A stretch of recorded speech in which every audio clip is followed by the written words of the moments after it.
Olá, licitante, tudo bem? Assim como prometido no boletim diário de ontem, trouxemos então o resumão do segundo dia do Fórum Virtual de Licitações. Começa agora mais um boletim diário.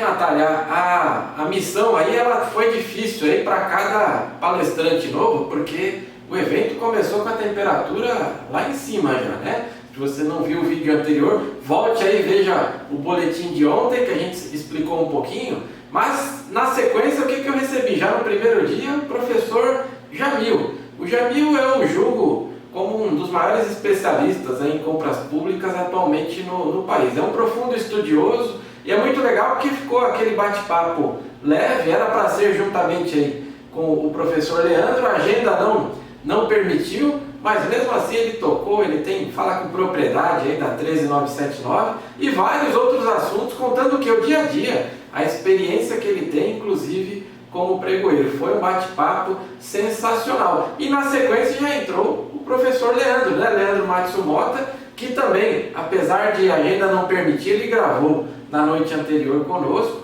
mas também falou com muita propriedade. Ele é outro estudioso, está lançando um livro agora, né? Ele está lançando um livro agora falando aí sobre o direito administrativo e falou com muita propriedade, trouxe muita bagagem para todos nós.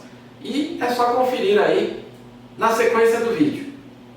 Pregão Express, como diria meu amigo Anderson Pedra, que é o pregão com prazo reduzido, que é uma das inovações que veio aí pela 13979, que eu particularmente gostei bastante, né? Reduzir, ao invés desse prazo aí de no mínimo 8 dias, reduzir a metade. Isso vem demonstrando que a administração pode encurtar esses prazos aí de licitação, né? Algumas vezes você até brincou que teve pregão via WhatsApp, né? Teve pois é, quem não tem campo... Várias e várias situações, né? Então, e tem lá a previsão na própria lei, vem dizendo que poderá ser utilizado recurso de tecnologia da informação. Não fala qual, né? Aí o que o pessoal faz? Vai lá e adapta. Tinha que fazer o pregão presencial, não tinha como fazer, utilizou o WhatsApp. Utilizou-se o WhatsApp. Agora, minha bronca não é nem por conta disso, Ricardo. É por que não utilizaram o Telegram, que era bem mais amplo? Ou então por que não fizeram ali uma sessão pelo Zoom? Ou então pelo Google Meet? A primeira e principal mudança que nós tivemos com a lei, tanto com a 13979 ou com a lei 14035 de 2020, né, que são os dois instrumentos legais que nós temos, foi a questão da dispensa da licitação para o enfrentamento ao Covid. Né? Este é o primeiro grande passo que nós tivemos aqui. O artigo 4º da lei 13979, ela fala o seguinte, olha, para os tratamentos que forem enfrentar as questões envolvendo a Covid, serão dispensadas a licitação.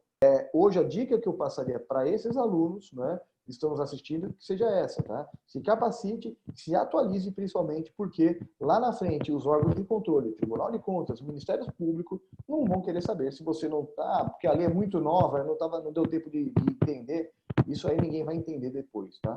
Realmente o professor Jamil Manasfi e o Leandro Matsumota deram um show à parte. E falando então em show, na sequência tivemos uma dupla espetacular. Vanessa Duarte e Antônio Lima, ou A Pregoeira e Licitação da Depressão, apresentaram pra gente então como é a rotina de um gestor público. Inclusive, Vanessa mostrou que já participou até de 6 licitações simultaneamente e o Antônio contou então como foi a chegada do pregão eletrônico em pequenos municípios, como onde ele atua agora. Veja os melhores momentos. Então, Antônio, o decreto ele entrou em vigor em outubro, né, do ano passado, né? E assim, eu entendo que a administração pública em geral ela já estava preparada assim, ela já estava há alguns anos, né? Os órgãos de controle já vinham fazendo essa exigência de que a administração ela aderisse ao pregão eletrônico, de que o pregão eletrônico fosse de fato uma realidade da administração. Então, eu entendo que de um modo geral não houveram tantas mudanças.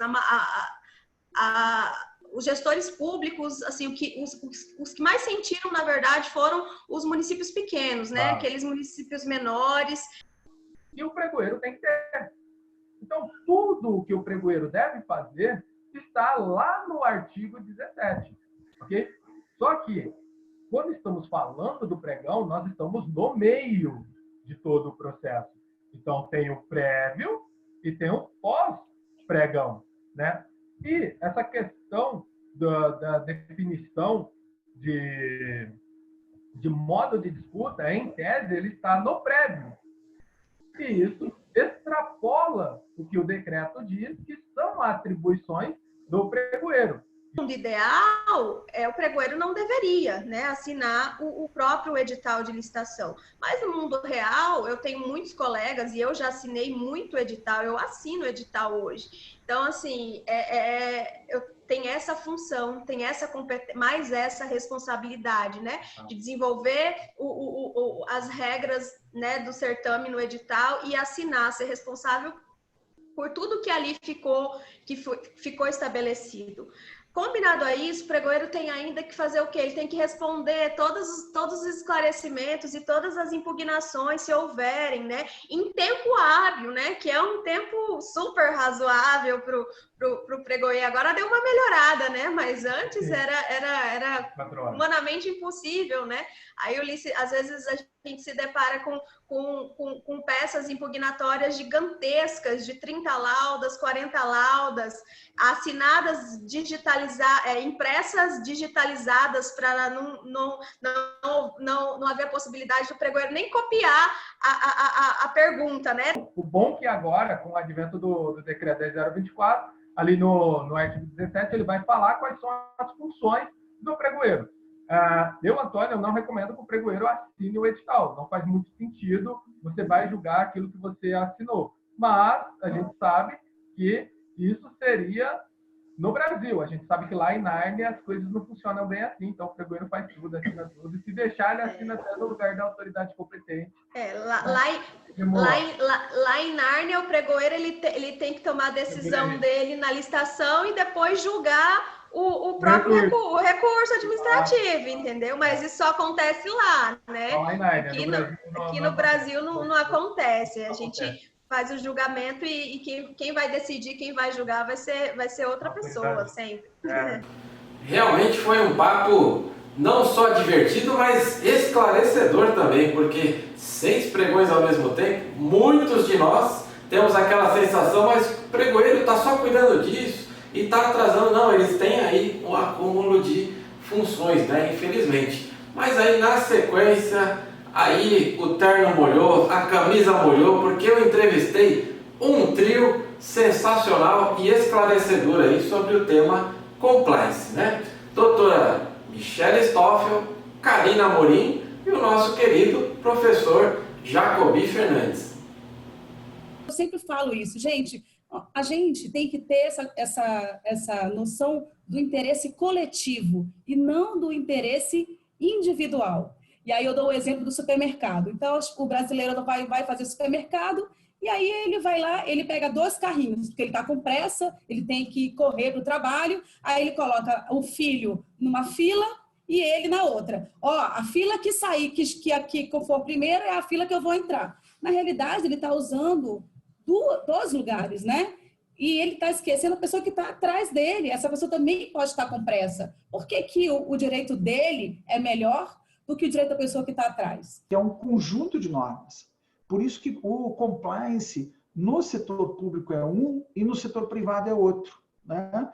E essa ideia de transitar de um setor para o outro, a gente pode levar para o setor público a experiência do setor privado e o contrário, né? A gente está vendo cada vez mais essa relação público-privado ser forte, né? Até para a captação de infraestrutura, tudo isso está sendo cada vez melhor. O que vai fazer com que o compliance seja cada vez mais exigido, né? O compliance ajuda quem? A todos.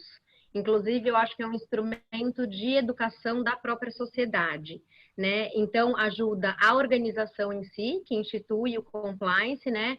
Além dela, aí já linkando com a primeira pergunta do professor Jacobi, né? O que é integridade, o que é compliance, o que é ética, né? Então, a ética é um conjunto de valores morais de um indivíduo, de uma sociedade, né? A integridade, se a gente for lá no dicionário, é o que é íntegro, o que é inteiro, né? É a inteireza, é a não tá quebrado, não tá violado de nenhuma forma, né?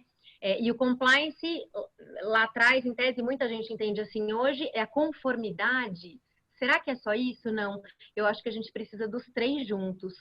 Agora, a doutora Karina falou do regulamento, virou palavra da moda, o pessoal está fazendo compliance sem saber o que é, tá? Sem saber o que é. E aí colocaram o seguinte, é um fator para qualificar na licitação. Quem não tem compliance não pode participar de licitação. Claro que esse discurso é ótimo. Só que colocaram para avaliar se a empresa tem compliance um servidor público que não está qualificado para fazer uma avaliação consistente. Então, o sujeito vai ali, é até uma das coisas que as pessoas me perguntam, né? Qual é o preço do compliance? Você pode ter R$ 1,99. Vai ali na loja, lá na esquina, e compra um compliance de R$ 1,99. Sem nenhuma eficácia. E pior, esse sujeito vai competir na licitação dizendo que tem.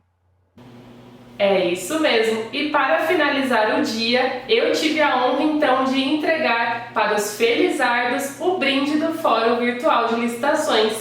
E como o nosso chat estava bem animado desde de manhã, as pessoas que ganharam foram as que mais comentaram no nosso chat. Então, caso você tenha ficado interessado e queira acompanhar a íntegra deste dia do fórum, acesse agora mesmo o link da descrição deste vídeo que temos lá o dia por completo.